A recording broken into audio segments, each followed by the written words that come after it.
이제 두 번째 재앙, 깨구리 재앙에 대한 말씀입니다. 이 바로가 이스라엘 백성들을 보내질 않으니까 하나님께서 이제 애굽 온 땅에 깨구리가 등산을 하도록 만드는 그런 재앙입니다. 2절 말씀, 네가 만일 보내기를 거절하면 내가 개구리를 너의 온 땅을 차지하게 하겠다. 3절에 깨구리가 나일강에서 무수히 생기고 올라오고, 4절에 깨구리가 너와 네 백성과 네 모든 신하에게 기어오르리라. 6절, 7절까지 해서 이 개구리 재앙에 대한 말씀입니다. 깨구리라는 것이 그 자체가 사람을 깨물거나 해를 끼치는 그런 나쁜 것은 아니지만은, 깨구리가 그 애굽 사람들의 일종의 그 다산의 상징, 항상 이 10가지 재앙을 보면 애굽의 신적인 의미가 있는 것입니다. 옛날에는 풍요와 다산을 가장 중요시 여기잖아요. 농사 잘 되고 애 잘 놓는 것을 가장 큰 복으로 생각했기 때문에 깨구리가 많은 새끼를 치듯이 이게 다산의 상징이요. 깨구리 자체가 그렇게 해충이나 독충은 아니기 때문에 별로 해롭게는 생각을 안 했지만은, 근데 이 깨구리가 막 벌떼같이 나타나가지고 애굽 사람들이 가장 신성하게 여기는 궁궐에, 침실에, 밥상에 깨구리가 막 더글더글 하니까 이게 막 재앙이 돼버린 겁니다. 사소한 것이지만은, 아무리 다산이 좋지만은 이게 온 천지에 깨구리가 뛰어다니면 사람이 살 수가 없는 이런 이제 재앙이 된 것입니다. 7절에 보면 애굽의 요술사들도 자기 요술대로 거같이 행하여 깨구리가 애굽 땅에 올라오게 하였더라. 요술사들, 세상에 이런 전밭이 이런 것들도 이런 기적을 행할 수가 있지만은, 이제 이것들의 한계가 뭘까요? 치유가 안 되는, 치유가. 여러분, 귀신이나 이런 귀신의 공통점이 뭘까요? 사람을 해코지는 해요. 해코지는 하는데 사람의 생명을 치유, 회복, 구원을 시킬 수가 없다는 거예요.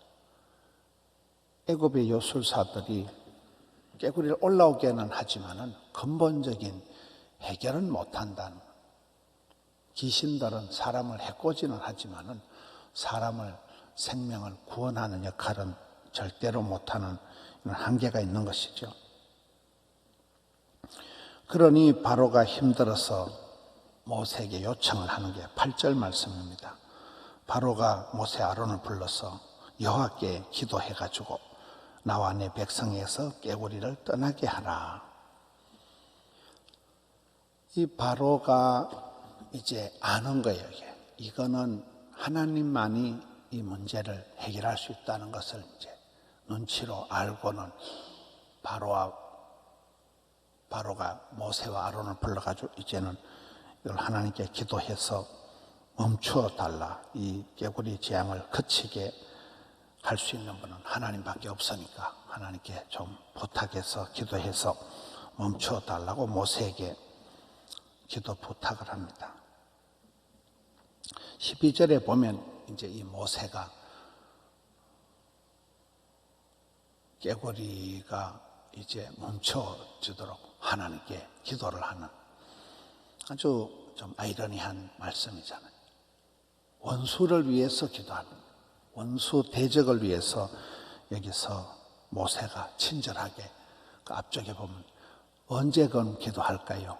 기도하는 시간까지 물어보고, 그 임금님을 위해서 모세가 원수를 위해서, 바로를 위해서 기도하는 게 12절에 나타납니다. 13절에 하나님께서 모세가 기도한 대로 응답을 하셔서 깨구리가 이 재앙이 그치게 됩니다. 15절을 봅시다. 그러나 바로가 숨을 쉴 수 있게 됨을 보았을 때에, 저게 아주 재밌는 표현이에요. 사람이 중내 산에 이래 하다가도 숨을 좀 쉴만 하면 그만 또 딴짓을 하는 거예요. 숨을 좀 쉴만 하니까 마음이 다시금 강팍해진다, 완강해진다, 완악해진다. 그래서 다시 자기가 한 말을 빵구를 내고 말을 듣지를 아니한다는 게 오늘 마지막 15절 말씀입니다. 어설픈 응답이, 어설픈 해결이 더 해결을 방해하는 거예요. 사람이 죽을 지경이 돼야, 똥줄이 땡겨야 해결을 하는데, 여기에 하나님께서 금방 응답을 해 주시니까 그만 마음이 다시금 숨 좀 쉴만 하니까 딴짓을 하는 게 오늘 이 바로의 모습이요, 보통 사람들의 모습이라는 거예요. 근본적인 해결을 하지 않고는 해결하지 않으면 회복이 안 되는 거잖아요. 해석이 안 되면 해결이 안 되는 거잖아요. 하나님 앞에 항복을 안 하면 행복이 안 되는 거예요. 우리도 이 삶 속에 아무리 풍요와 다산의 상징이라도 그것이 온데 덮치면 이 재앙이 될 수 있다. 사소한 게 재앙이 될 수 있다. 소확행, 작은 것을 통해서 확실한 행복을 얻는 것도 있지만은 이 사소한 것이 저주가 되기도 하는데, 귀신들은 이런 것을 일으키긴 하지만은 해결을 못 하는데, 이 사람도 숨을 쉴만 하니까 또 딴짓을 하듯이 우리가 어떤 신앙생활의 근본적인 해결, 깊은 해결, 해결에 합당한 열매가 맺히기까지 하는 해결가 있어야 돼요. 그냥 잠시 반성하고 조금 뉘우치는 정도 가지고는 안 되는 거예요. 눈물을 흘리면서 깊은 회개 생활, 회개의 열매를 맺기까지 주님 앞에 엎드려야 되는데, 이게 이제 두 번째 재앙이니까 이게 10번째까지 가는 거예요. 장남이 죽어나가야 정신을 차리는 이런 고집이 세고 하나님의 말씀을 들어먹지를 않고 숨 좀 쉴만하면 딴짓을 하는 이 바로의 모습이 오늘 죄로 인하여 간팍같은 그런 사람들의 모습과 비슷하기 때문에 우리는 이런 말씀을 보면서 내가 그렇게 살아가는 게 아닌가, 그저 면피용으로 그때그때 살짝살짝 구렁이 담 넘어가듯이 그러한 삶을 살아가는 존재가 아닌가. 우리도 깊은 해결을 통하여 죄의 뿌리를 뽑는 근본적인 해결을 하는 그런 우리 성도님들 되시기를 축원합니다. 하나님 아버지 감사합니다. 오늘 애굽의 두 번째 재앙, 개구리 재앙을 통하여서 모세는 오히려 그 원수 대적 바로를 위하여서도 기도해 주었는데, 바로 왕은 숨을 좀 쉴만 하니까 또 변질하고 마음을 완강하게 여겨서 고집을 부리고 하나님 앞에서 버티다가 계속해서 고난을 자초하는 것을 봅니다. 저희들의 은행심사를 주장하여 주시옵소서. 오 주여, 저희들이 얼마나 미련하고 연약한지요.